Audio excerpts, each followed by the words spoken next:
I helm a women's networking platform called LadyDrinks. It's a bit of a saucy name, but it's a name that I inherited from my business partner many moons ago. But with this movement, I'm really hoping to build that community, to build that support system for South Asian women professionals. If they don't naturally have that in their home or their spouse or their parents or their sister or their social circles, it's really important for me to create events where I'm bringing together like-minded women. I've already done the hard work, and now you get to pick who you want to lean on to kind of help you get to that level of success that you desire for yourself.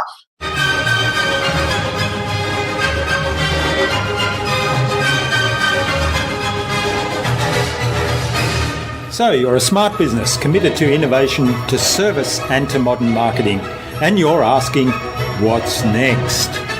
Wondering how you can become even more innovative.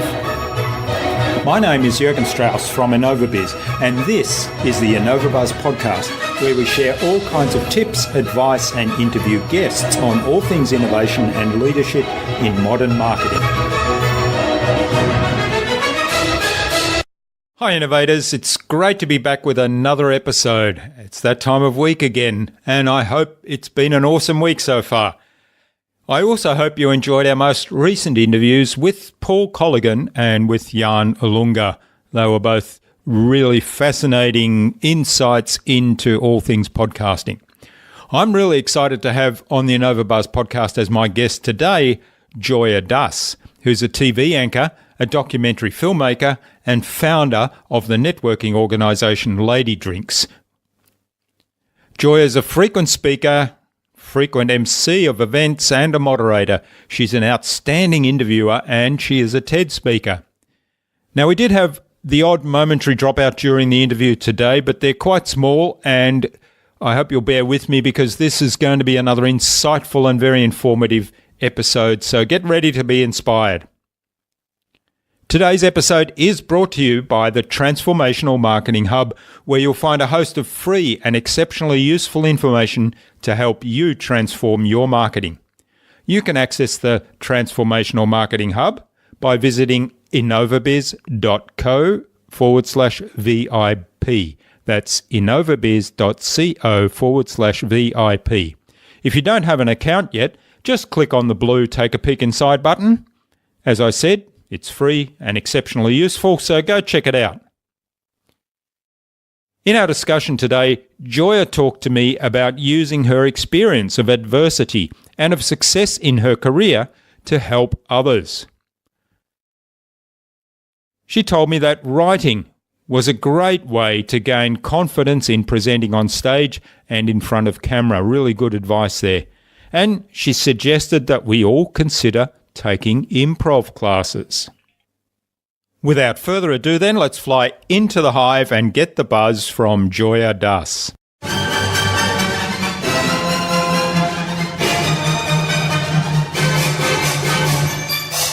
Hi, I'm your host Jürgen Strauss from InnovaBuzz, and I'm really excited to welcome to the InnovaBuzz podcast today, all the way from New York City in the USA, Joya Dass, who's a TV anchor, a documentary filmmaker, and she's also founder of LadyDrinks, which is a women's networking initiative specifically to champion South Asian women entrepreneurs in business and in corporate management.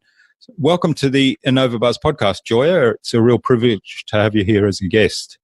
I'm excited to be here. It's always wonderful when you kind of get the microphone and you get to talk a little bit about yourself. Who doesn't want to talk about himself? Yeah.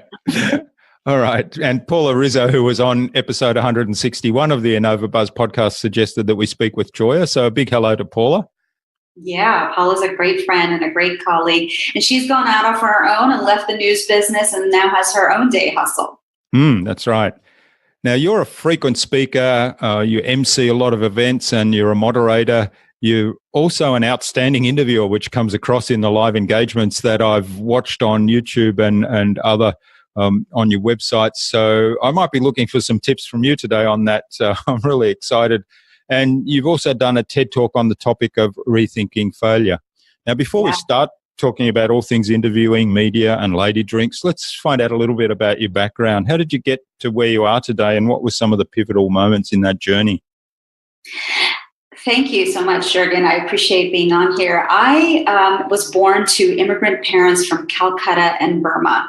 and they immigrated to the United States in 1969 when the immigration laws changed. But the key piece, and the piece that was real formative to who I am today, is that they had an arranged marriage. They didn't really know each other too well. And I was unfortunately the product of a home of a lot of domestic violence. And so at a very young age, I was very clear that something was gravely wrong in my home. And I was just really counting down the days till I could leave, because I knew that the better was out there and better had to be outside of that home. I think something that was happening in tandem is that I would sit with my father every night and watch the news. At 6 o'clock every night, he would turn on Tom Brokaw and watch NBC Nightly News. And for him, I think it was patently American. For me, it was going to be patently my future. I knew from a very young age I wanted to be a TV anchor. And that was really the carrot at the end of the stick. That was the dream with which I led once I left my home at 18 and went to college and went to grad school and moved all over the country to come to New York City and eventually become a business news anchor. It was also very clear that financial news was what I wanted to cover. And so that was really my journey. And it was something that I was so passionate about that I was going to do it at no cost. And my parents were very much not part of that picture because, they came with their own sort of social mores and dictates on how they wanted me as a girl to live my life. And it wasn't something that I wanted for me. So if I was going to do it, I was going to have to do it on my own. That's a fascinating story. It's really inspiring that someone can latch on to a passion that early and then have the drive and the perseverance to actually see it through. And I know you talk about a number of hurdles you had along the way to do that. Was that something born out of necessity, that passion, or was it almost independent of the situation you found yourself in as a child? I think that my mother picked up on my proclivity for writing. And so she really worked to nurture that. Like as growing up, she would enter me in writing contests and speaking contests and poetry contests. So she really worked to nurture that. So by the time I got into college, I was very clear about what my path was going to be. And for me, a life without writing is like a life without oxygen. Like even today, I still do TV once a week. I write everything I say, and that's a really big piece of my sort of fulfillment and my joy. Okay. And so writing and telling stories, I guess, was a passion of you from an early age, and you saw the way to feed that passion was TV and TV anchor. Yeah, just being able to sit down and write very eloquently is one piece. And then what a great honor to then be able to turn around and actually deliver that to other people. And I think that one of the things that I hear constantly as feedback is for as long as I was on TV, which was about 17 years, I was probably one of the first Indian women that was on TV without an accent, speaking like, all the rest of my peers, at a time when you didn't really see a lot of Indian women faces on TV. And I think that was something that was a distinguishing factor. Yeah. And I know you're a mentor to a lot of young women these days, and also an inspiration because there's a number of really lovely stories that you tell about the difference you've made to other people's lives just by being who you are. My journey was such a singular one that I would not be standing here if I hadn't picked men and women along the way to stand in as family, to stand in as my support system. So today I helm a women's networking platform called LadyDrinks. It's a bit of a saucy name, but it's a name that I inherited from my business partner many moons ago. But with this movement, I'm really hoping to build that community, to build that support system for South Asian women professionals. If they don't naturally have that in their home or their spouse or their parents or their sister or their social circles, it's really important for me to create events where I'm bringing together like-minded women. I've already done the hard work, and now you get to pick who you want to lean on to kind of help you get to that level of success that you desire for yourself. Well, that's a very clear statement of why you do LadyDrinks and what LadyDrinks is and why you do it. So for people that get involved, for women that get involved in LadyDrinks, what are some of the things that change for them? People have hired other people. One woman comes to mind who is executive director of a nonprofit, and she needed to find a director of fundraising. As we know, any business, profit or nonprofit, really needs liquidity, and it's even more tantamount for a nonprofit. And she needed to find someone who had the chops to do it, and she found someone within the LadyDrinks ranks. I just had a woman yesterday come to me and say that, she is for the first time taking her aging mother into her home, and she's going to be caring for her for the next few months. What do you do when you've got somebody who doesn't have health care in the country in which you reside? What do you do if there's an emergency situation? How do you navigate the hospital system? And I was able to connect her with at least 3 or 4 other doctors in the membership who immediately swooped in and said, here are things that you need to do. Here are things that you can use to navigate the system. So in that way, it's not just a professional consideration, it's also a personal consideration, because all of those things tend to, kind of bleed into the other. Yeah, that sounds really valuable for those people that are participants. And also, I imagine there's a lot of opportunity then for everyone to contribute back to that community, and also that it might be a safe environment for people to try things out. I think that it's a safe place to have conversations without judgment, because I personally have been so vocal about the fact that I came from and is a product of a home of a lot of domestic violence. Other people have brought other women that they've rescued from homes where this has been a situation, and brought them to an event and said, I have done yeoman's work in bringing this person out of a place of peril, but now I need all of you power women to help her get a job. She's got to put 3 women through college. And I think that if I hadn't been so vocal and I hadn't been so open about my own story, I don't know that any of that dialogue would have taken place in such an open forum. Now, your TED Talk is titled Rethinking Failure, and I think what you've described to us so far on the interview today about LadyDrinks and the mission and the work you do there kind of highlights that rethinking failure. So you talked about your upbringing and then the impact that had on your life in various aspects, and how some people said, well, isn't that failure? But you're thinking about it in a different way. And of course, your story of perseverance and becoming a news anchor is a really good one that's woven into that. I think the taking your experiences as a gift for others is what I really like about that. So is that how you see it?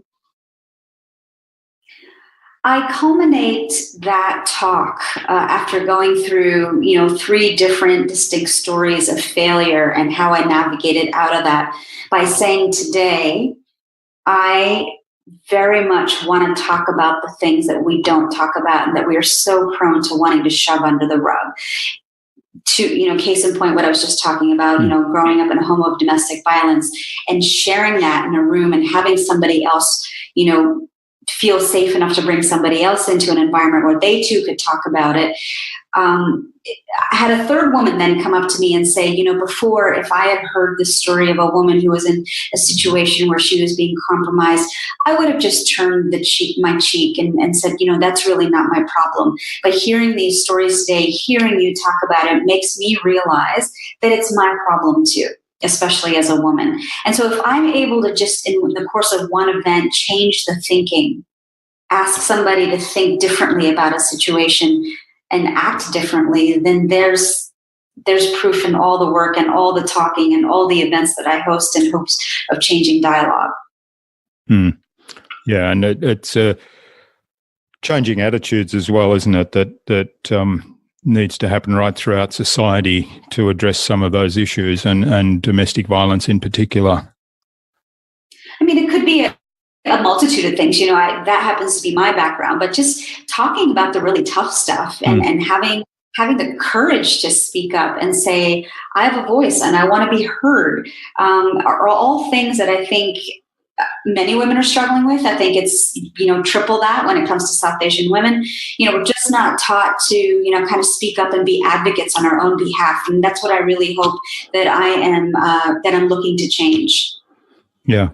Now, you mentioned courage, and part of that courage for many people would be to go public, to go on stage, to go on media, video, camera, whatever. For you, I guess that is something that has evolved naturally because of your passion to become a TV anchor. But what's your advice to others that perhaps may have the courage to speak up on their issues, but don't have the courage to get up on stage or go public for, maybe other reasons, because they feel they're not articulate enough about their message, they feel that nobody will listen to them, or whatever the inner voice might be telling them?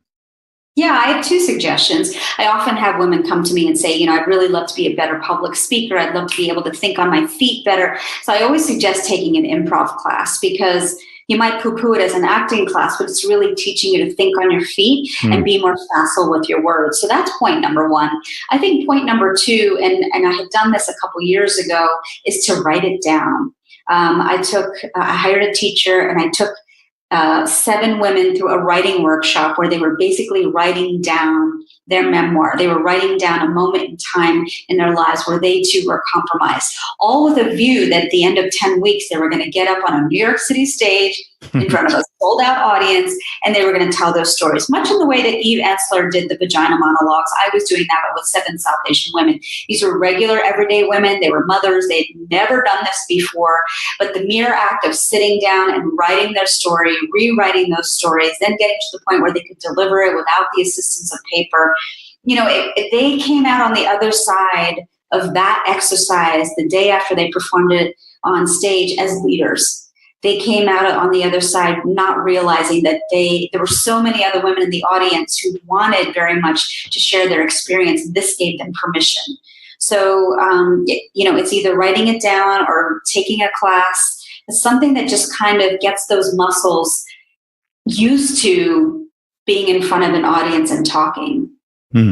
Yeah, that's sounds like a really neat process. And the other thing I like about it, you mentioned there that by doing that, they kind of gave permission to other people that were in the audience to do the same thing, which is the leadership aspect that you described. To me, that is the service thing, and keeping that in mind also has you be less self-conscious, I think, about getting up and talking. I'm a big fan of leading with authenticity. I think that when you're willing to be vulnerable in front of somebody, then that opens up the doors for other people to feel like they can be vulnerable. I do a lot of speaking. I go to hear a lot of other speakers. And there was this woman last night that was speaking. She's a founder of a successful candy company. And, by all intents and purposes, to look at her, she looks like a Barbie. She has perfect blonde hair. She has perfect teeth. She's very thin. She's dressed impeccably. But she talked about those early days of entrepreneurship, and that she was just burning out like 18-hour days, and quickly came to realize that she was actually bipolar and had to push stop and get a doctor. And really, she shared that story because it was a reminder that as an entrepreneur, you've got to take care of your mental health. But for me, it was just remarkable that here was this otherwise perfect person admitting to their imperfection in such a open way that she was opening up the door for other women to come up and share about their vulnerabilities. And that's one of the things that a lot of my guests talk about in terms of we'll do the buzz later on, but one of the questions there is what can you do to differentiate yourself? And authenticity is something that comes up there a lot, and that's a beautiful example of being authentic and sharing a personal experience, because we're all human. So, the Barbie doll image and perfect teeth and hairstyle and perfect clothes and so on is just part of the human experience. It doesn't mean everything's perfect. No, not at all. And I had so much more respect for her. She's given me another dimension outside of, what you see in a poster or a flyer or anything like that. I had a general manager at one of my first stations that I was on air. He said to me, he's like, Joya, stop trying to be what you think a TV anchor should be, and just be yourself, because that is the most unique thing that you bring to the table. And I'll always remember that. He was an avid drinker, and I think he did sink the station sometimes it closed shortly thereafter. But, it was a piece of counsel that I now share with others, when people are nervous or they think they have to be a certain persona. You just got to be yourself because nobody else is going to be you. Hmm. Now, you talked earlier about your writing, and I know you've also made documentaries, and maybe you still do some documentary work. Talk to us a little bit about those. I was at the 10-year mark in my career, and my contract had just come up with ABC. And I just remember looking back on my body of work, and I had no body of work. News is something that you're just punching it out and getting it out down and dirty every day. But I didn't feel like I had a body of work that I could look back to. I started a documentary production company because I wanted to be able to do longer format pieces, take the time to revise them and make them beautiful. And so my first project was a documentary about curable blindness in children in India. I had partnered with a nonprofit to really kind of tell their story in a much more, sort of allegorical way versus, a running advertisement. And that led to an engagement with the Rockefeller Foundation as they were coming up on their centennial. And they really needed to tell the stories of all the projects that they fund. I think people have in their mind what the Rockefeller Foundation is, but nobody really knew in their 100th year the kinds of projects that they fund. And so it was telling those stories, those little mini vignettes. And today, so by the way, LadyDrinks was really a byproduct of my production company because my business partner had started LadyDrinks in Toronto. And when she and I went to City Hall to register our company here, she said, hey, could we, in the spirit of business development, start hosting women's meetups here? I said, sure. Either did I realize that some 300 Indian women were starting to show up to my events because I'd been telling my story so unapologetically on TV, and that it was a singular journey and it was something I did just on sheer grit and persistence. I didn't even realize anybody was listening. And apparently they were. And so when I started hosting these events, it was the first time that I was, kind of taken down from behind the glass screen of the television and made accessible. And so I was, chatting with all these women that were hosting all of these different enterprises now. They had left their careers as doctor, lawyers, and engineers, and they're doing all kinds of interesting things. So for me today, it's more about telling those little stories every day. Yeah. So the everyday stories that can act as leadership or inspiration for others. Each of those vignettes, each of those little stories, albeit that I'm highlighting one South Asian woman professionally each day, it's a teaching moment.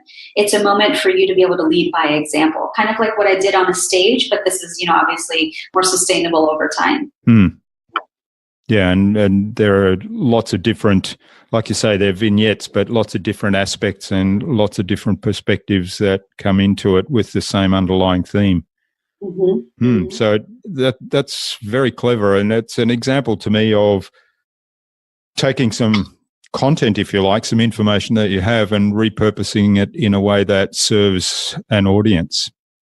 And it also highlights women, it gives them their day in the sun each day. And so all their friends get to see it. And I'm always shocked by the fact that some people don't actually even know the stories behind some of the women. And these are people that are their close personal friends. I have a friend who has just, fought her battle with breast cancer and come over it. And I, highlighted her on my social media, and we were at an event this past Saturday.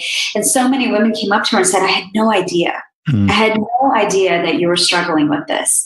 And, of course she held the party and we did the social media after she was fine and she's in remission. But it's that kind of support that I'm hoping to really cultivate in other women.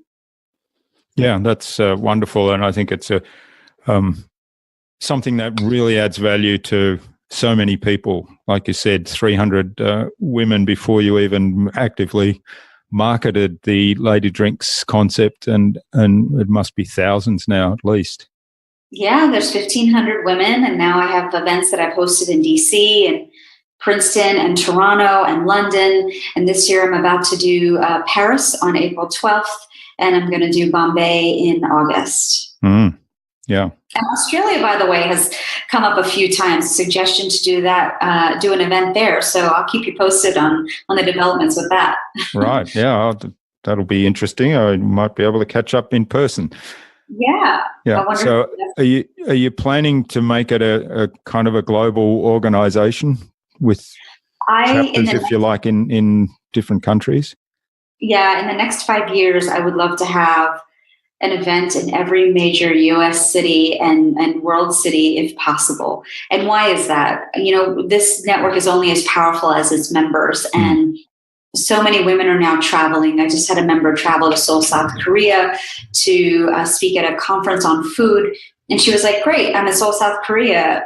I've now done my speaking gig. Is there a thoughtful and engaged woman that I could have dinner with, or I could network with, or I, could go see the sites with? And, I want to be able to create that by hosting events in every city. Now there's somebody on the other line that's going to pick up the phone and say, I'd be glad to host you. I'd be so glad to show you around. Yeah. It's beautiful when you can build something like that also gives people the opportunity to connect anywhere in the world. So I've had that experience in other networks, but I can see that, it's very powerful. Especially for women, I mean, I'm sure there were folks that I could have introduced her to that were acquaintances of acquaintances, but there's something about being able to introduce you to another woman. Yeah. And there's a theme underlying the LadyDrinks organization, and then that is the start point that you have in common. Mm-hmm. Mm-hmm. All right. So the future of LadyDrinks seems to be really bright. What about, you mentioned before we went on the interview that that's kind of your day gig now. Is there anything else on the horizon for Joya Dass in terms of making other documentaries in a bigger way or more TV work? Well, I think what has actually happened as a result of all these little vignettes that I put out each day is that I have a book contract. And this book contract is, the name of the book is called The Perfect Indian Daughter.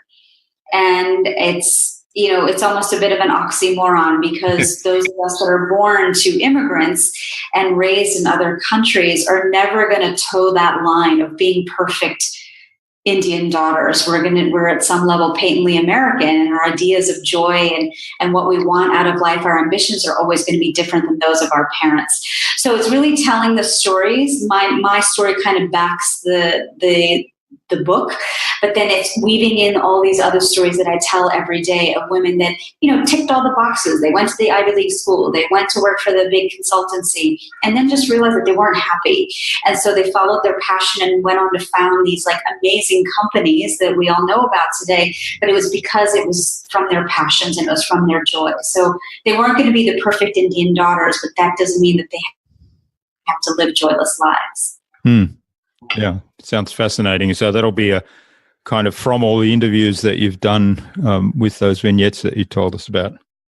And there's so many now after I've been hosting this for 7 years, but all of this kind of, I know that you're speaking to a lot of folks in marketing and you're speaking to a lot of people who have businesses, all of this works to build the brand. It's a brand that needs to have multiple revenue streams. There's membership, there's ticketing for my events, there's my public speaking, and I think that the public speaking can only get more powerful by virtue of my writing this book. Yeah, that's really good. And again, I talked earlier about repurposing the information that you have. So this is another beautiful example of doing that and then using it as part of the brand, like you say. Mm-hmm. Yeah. If you're familiar with a gentleman by the name of Gary Vaynerchuk, he's somebody who is quite prolific in social media posting, but he has a deck that he happily shares on how to take a big chunk of content and dispense a little bit of it each day to kind of stay in front of people. Yeah, well, of course, Gary is a very prolific producer of content and material and has some great advice there. So it's a good example. All right, Joya, this is fascinating. I could go on talking for ages about some of the themes behind Lady Dass and growing up as an immigrant in a foreign country. And I'm sure there's lots of challenges there that that you can share with us, but I'm respectful of your time and the audience as well. So I'd like to move on to the Buzz, which is our innovation round, and it's designed to help our audience who are primarily innovators and leaders in their field with some tips from your experience based on all of your industry entrepreneur experience and work with Lady Dass. So I've got a series of 5 questions, and hopefully you'll give us some insightful answers that will inspire the audience to go and do something awesome today. Let's get to it. Yeah. So what's the number one thing you think anyone needs to do to be more innovative? I love going to things that are completely outside of my vertical. I'm going to a dog show this Saturday. Last Friday, I went to a tiki themed cooking class. You never know what you're going to learn by listening to somebody else in a vertical that's completely tangential to yours that you can take and splice into your own business. So I really, really love going to things that are just completely like left of center. Yeah, that's great advice. And how do you go about then when you're there and you experience something, how do you go about building the connection to something that might be applicable within one of your businesses? Well, just even listening to this woman last night who had a successful candy business, she just really talked about how at every brand touch point, whether you're engaging with her brand on the phone, whether you're engaging with her in person, whether you're engaging with her on email, at every brand touch point, you need to be consistent. And you need to think about how you make people feel. And these are things that I'm even thinking about. I've spent a lifetime in news, and I tend to be very short and to the point with my emails. And I just have to continue to remind myself that I'm dealing with women. And so I need to stop and maybe be a little bit more warm, and I need to be a little bit more flowery in my email responses because I need to remember how I made people feel. Yeah, that's fantastic advice. And there's a couple of things I really like about what you said there. It's knowing who your audience is and then speaking to them in language that they're responsive to. And so that's something that I took away from listening to somebody who, packages champagne-filled teddy bears, gummy teddy bears. Yeah. Okay. What's the best thing you've done to develop new ideas? I have a coterie of coaches that I consult with every week. I have a business coach, I have a social media coach, I have a communications coach. And all of those answers are inside of me, but it's really using each of these people in their modalities and using them as sounding boards and drawing those ideas out of me. So today I was speaking to my communications coach, and we talked about how am I going to sell my next event? And how am I going to structure tomorrow's newsletter in order to achieve that goal? I posed a few ideas, and we were like, okay, we settled on one. But, it's just really having that sounding board is so critical, and being able to talk it out loud. Yeah, I think you're the first person I've spoken to that's used that term coterie of coaches and the idea of having a specific coach for different areas. That's fabulous. I'm a TV anchor for 20 years. I cover the financial markets. It does not mean that I know how to successfully run a business. I've been doing this for 7 years. It was always my side hustle. But when I committed and I said that I decided that this was going to be my full-time job, is what I felt most aligned with, it was so important for me to raise my hand and ask for help. And it's something that's even new for me, but I needed to do it because I needed that kind of support. I can't talk day in and day out about creating support systems for other women and not building them for myself. Yeah, that's fabulous advice. And raising your hand and asking for help, I think, isn't natural to entrepreneurs, perhaps. I mean, I certainly struggle to ask for help. Sometimes I get to that brick wall and hit my head against it a few times before I realize maybe I should ask for help. That will. Well, it's also sometimes it's like people see you as somebody who's got it all together. Yeah. And so you think about asking for help as a sign of weakness. And I just really needed to kind of shelve that with my ego and say, I need help. If I'm going to do this and do it right, I'm going to need some extra hands in the kitchen. And I like, you pointed out, and I think this applies to most people, that the answers are inside of you. It's just having helped to draw them out and to have you articulate them consciously so that they actually translate into action. So I really like it. And a follow-up point to that is that sometimes it's not even about speaking to anybody. It's about taking enough quiet time to let all of your thoughts settle down and the ideas having space to bubble up. I think some of my ideas have come out of just going on vacation and having time to think and just really like having that space and giving myself that space. Yeah, that's a great suggestion as well. So what's your favorite resource that you use most often? I really glean a lot of inspiration from Pinterest and from Instagram. I love seeing how other people are marketing themselves. I love seeing how other people are putting themselves out there. For me, I'm doing a lot more video now. You would think that that would just be so innate given that I've made a career as a talking head. But I really need to kind of observe how other people are putting themselves out there in 60 seconds, because that's a very different animal than talking for 2 to 3 minutes about the markets. So I glean a lot of inspiration by seeing other people and in their brevity and how they're getting their messaging across. That's a really good point, because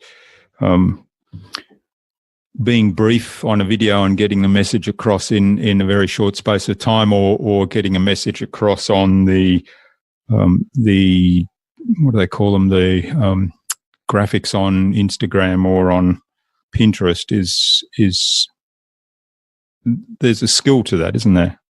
I mean, the whole world has changed. Our attention spans are like that of a gnat, so how do you break through that noise? And it's really just by learning from others. All right, great advice. So learning from others and looking at how they do Pinterest, Instagram, and video as well. Now, what's the best way to keep a project or a client on track? Communication. I can't even say that enough. I'm about to do an event in Paris. We're doing a private tour of the Louvre of women-only artists in the museum. And then afterwards, we're going off to the Loire Valley. And boy, nice. If I can tell you, it sounds nice, but it's getting people to sign up and put in their deposits and commit to this so far in advance is some days like herding cats. And so it's constant communication, constant reminders, constant checking in, and just really owning the ecosystem. Like if at any juncture in time something falls through, it's just like following up and making sure you're tying up those loose ends. And if anything goes awry, managing and getting ahead of the problem. If something goes wrong, getting ahead of that problem and owning it and saying, this is what's happened. It's not ideal, but here's what I'm doing to fix it. Those would be my 2 pieces of suggestions. Great advice and good example. We do a annual retreat this year. We're going to Fiji in June, and we see many of the same issues and communication. We probably need to be doing better on that, perhaps. Yeah, and on many different modalities too. Not everybody reads emails anymore. Yeah. So it's important to, if someone's not responding to you in 24 hours, finding them on another modality. I mean, everything is seamless now anyway. So, I'm dogged when it comes to that. And that's probably years of being a journalist. Yeah. All right. Now, we have discussed this a little bit already, but what is the number one thing anyone can do to differentiate themselves? I mean, it's sitting down and taking inventory of what makes you unique, what makes me unique. I am Indian. I am an Indian woman. I am an Indian woman journalist. I am an Indian woman journalist with a platform now trying to support other Indian women professionals. All of these are pieces of my story that have evolved over time, but that's what makes me different. I often get the question, well, if you're doing women, events for South Asian women, am I allowed to come? And I'm like, of course you're allowed to come. But I needed to go to market with one message. That's right, yeah. I live in New York City that is completely saturated with networking groups and opportunities to go to things. There are 100 things you could go to in one night. But I am catering to a niche. I'm building a niche. And so if my programming resonates with you, 100% you're welcome to come. But I need to go to market with a specific brand. Well, there's a couple of things I really like about that. the one you said at the end there is defining your niche and having it defined so tightly that some people may even feel that, oh, I'm excluded from that, but they're not excluded. That's the whole point of the thing. It's about how you position your message and how you position your marketing. Mm-hmm. And this is, these are things that I'm working on with my coach. How can I make sure my language, yes, talks about my brand, but is more inclusive of other people? Yeah. And the second thing I like about that, it reminded me, taking stock of yourself in terms of, who am I? And it reminded me of a technique that we use in some of the workshops we do, where we take that to the next level and we keep pressing the person saying, but you're so much more than that. What else are you? And that asking those questions, and you could probably do this yourself, as long as you hold yourself to account, you have to answer, you have to keep answering. That is a really great way to actually draw out more and more, because people, there's so much depth to everyone, and people take themselves for granted, basically. I think about one of my fireside chat speakers. She's the founder of something called ClassPass. It's a virtual fitness portal that allows you to book classes anywhere, any which type you want. And anyway, she's just raised a Series D round of something to the tune of $85 million. But this company was merely founded out of her joy of dance. She had grown up dancing on the weekends, doing Indian classical dance. And when she was living and working in New York City, she would, work these long hours. She just wanted to be able to kind of let loose after work and dance. And yes, there are a zillion dance studios in New York City, but it's having access to those dance studios to be able to go and dance was the problem. And so she built an entire piece of technology that now affords you that access so that you can partake in whatever activity that you want. But all it was born out of was her desire to dance. Yeah. Yeah. Great story. All right. Well, thank you, Joya. This has been absolutely fascinating. Lots of great information and lots of great examples here, and really inspiring to hear more about the work you do. Now, where can people reach out and say thank you for all that you've shared with us today and maybe make contact? I'm very active on social media. You can find me on Facebook at Joya Dass, JoyaDass. You can contact me through Twitter. It's the same handle. Instagram, it's the same handle.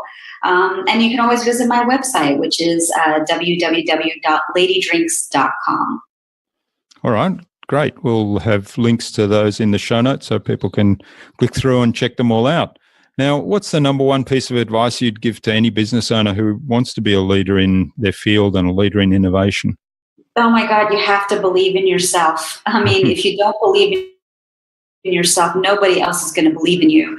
I did a short stint in wealth management at Morgan Stanley, and my mandate or my bogey was that I needed to take people with a lot of wealth and turn them into clients. And I just didn't believe in the products that I was selling, and I didn't believe in what I was doing. And so I wasn't successful at that, but every time I look out at a room of 40, 60, 80, 100 women at my events, it's because I'm very much aligned with what I'm doing, and I believe in myself. I believe in my product.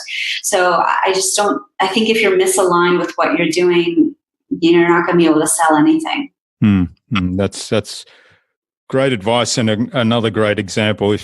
You're right, if you are misaligned, and often people don't necessarily realize they're misaligned. I mean, I've had this experience myself. Something just wasn't right, and I wasn't having the success that I wanted. And when I sat down and thought about it, did some inventory taking, then I realized that there's misalignment there. I wasn't aligned with it. I kind of didn't really believe in it when I boiled it down. So fantastic advice. Yeah. All right. Finally, who would you like me to interview on a future InnovaBuzz podcast, and why? So this beautiful space that I'm currently sitting in was founded by a former woman banker. Her name is Kate Lucio. And she, after, 20 years in banking, decided that she went to all these women's events and never felt like afterwards there was any palpable change. And so she decided to create this collaborative co-working space for women. And this is where I work out of every day and create my magic. And so I really think that she has an interesting story of what she's trying to do. And I'd love to introduce her to you and see what kind of synergies develop. Great. Well, thanks for that. We'll get an introduction to Kate from you and then see if we can get her on the podcast. She'd be wonderful. Thanks so much, Joya, for sharing your time and your insights with us today on the InnovaBuzz podcast. I've really enjoyed this. It has been really inspiring. I hope that our audience get a lot out of this, as I have, and I wish you all the best for the future, and let's keep in touch. Yeah, LadyDrinks Australia. I'm already thinking of the idea. Well, you've already given me permission indirectly to come along, so. Absolutely. Thank you for having me. Thanks, Joya.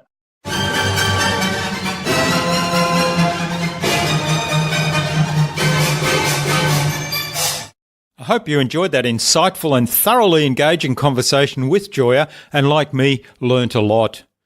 Joya's passion and energy is contagious. I particularly loved her advice to visit events outside of your own space and get ideas there that can be applied to your industry. And the idea of taking inventory on what makes you unique.